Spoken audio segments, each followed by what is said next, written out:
বন্ধুরা, আশা করি তোমরা সকলে ভালো আছো, সুস্থ আছো। দেখো, খুব সুন্দর একটা রেসিপি তোমাদের সাথে শেয়ার করব। কারণ কি, আমরা নানান রকম রেসিপি খেতে ভালোবাসি, সবসময় নতুনত্ব কিছু আমরা সকলে খুঁজি সেটা। তা এইটা আশা করছি খুবই একটা নতুনত্ব একটা রেসিপি তোমাদের সাথে শেয়ার করতে চলেছি। তাই সেটা করতে কি লাগছে আগে দেখে নাও। দেখো, এখানে বাঁধাকপি নিয়েছি। বাঁধাকপি তো এখন 12 মাসই পাওয়া যায়। আর বাঁধাকপিগুলো এইভাবে দেখো ডুমডুম করে কেটে নিয়েছি। দেখো এইভাবে, মানে যে ফালিগুলো হয় না, এরকম ফালি ফালি করে তারপরে এরকম করে কেটে নিয়েছি। আর এই যে এদিকে যে মানে আগার দিকে যেটা ছিল সেটা আমি রান্না করে নিয়েছি আজকে। আর যেহেতু এটা মানে তোমরা সবাই দেখবে, সেই জন্য আমি একটু এইভাবে করেছি। আর ঘরোয়াভাবে করতে গেলে সব কিছু দিয়েই করা যাবে। আর এখানে দেখো টুথপিক নিয়েছি। ঘরোয়াভাবে করতে গেলে কি হয়, কোনো কিছুই আমরা বাদ দিতে পারি না, তখন সবই করি।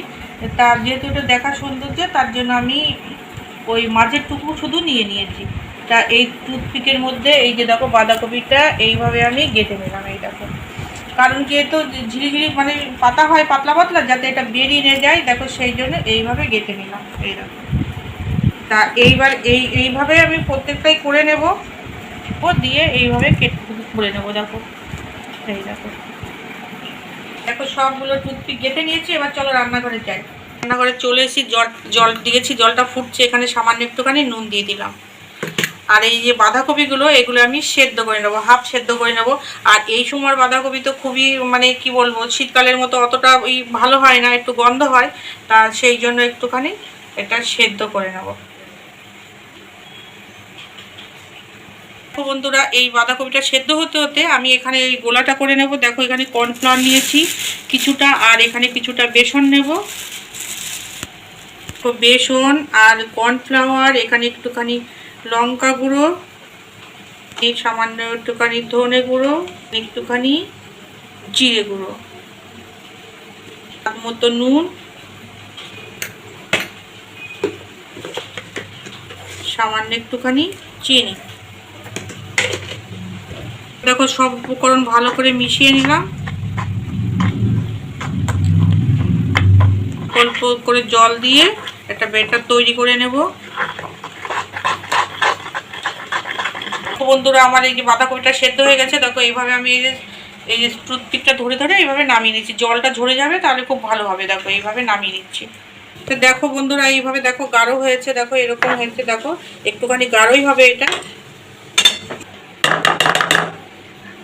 দেখো বন্ধুরা, কড়াইটা আবার বসিয়ে দিয়েছি, এখানে সাদা তেল দিয়েছি। এবার দেখো, এই যে টুথপিকটা এইভাবে বের করে নিলাম, দিয়ে এইভাবে একটু চেপে জলটা নিয়ে নেব। এবার এই যে ব্যাটারটা তৈরি করেছি এখানে এইভাবে ডুবিয়ে নেব। এই যে দারুণ একটা খাবার এটা, সন্ধ্যাবেলায় এটা চায়ের সাথে মুড়ির সাথে দারুণ লাগবে খেতে। তা দেখো, এই যে এইভাবে করে নিয়ে আমি তেলে ছেড়ে দেবো।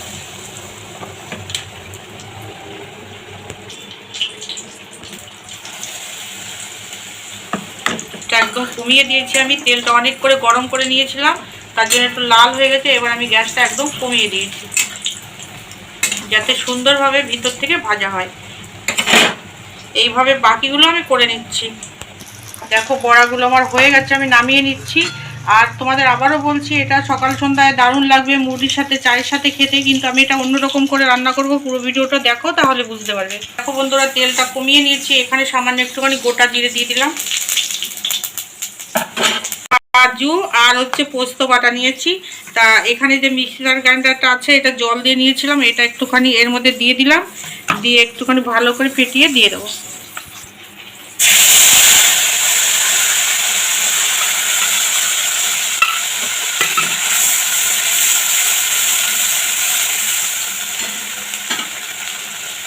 সামান্য একটুখানি হলুদ গুঁড়ো,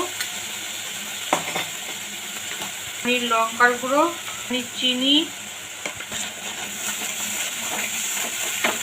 এখানে দেবো একটুখানি জিরে গুঁড়ো আর একটুখানি ধনে গুঁড়ো। এখানে একটুখানি ধনে গুঁড়ো দিলাম, এখানে সামান্য একটুখানি জিরে গুঁড়ো, এখানে সামান্য একটুখানি টক দই নিয়েছি, এটাও এখানে দিয়ে দেবো।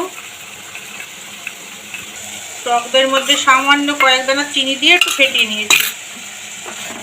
এবার এটা ভালো করে কষানো হবে। দেখো, স্বাদ মতো নুন দিলাম,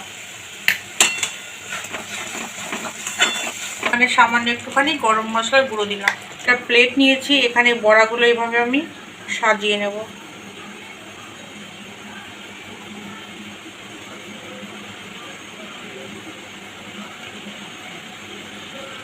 আসলে আমি অতটা পারি না, তো এবার বুঝতে পারি না কি করে যে সাজাবো।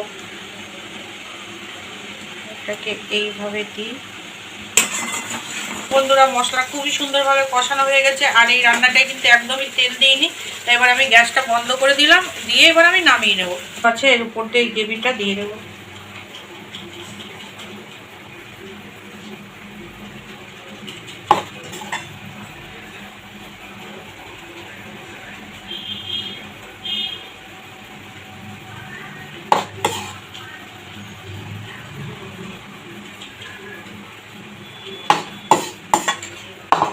দেখো বন্ধুরা, আমার রেসিপি একদম রেডি হয়ে গেছে, দেখতে খুবই সুন্দর লাগছে। দেখো তোমরা কত সুন্দর লাগছে।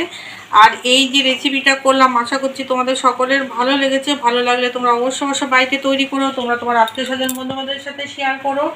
আর নিরামিষ রেসিপি মানে এরকম দুর্দান্ত রেসিপি পেতে হলে আমার পরিবারে তোমরা যুক্ত হয়ে যাও। আমার ভিডিও লাইক দিয়ে দেখো। আজকের মতো রাখছি। ভুল ত্রুটি হলে অবশ্যই কমেন্ট করে জানাবে। আজকের মতো রাখছি। তোমার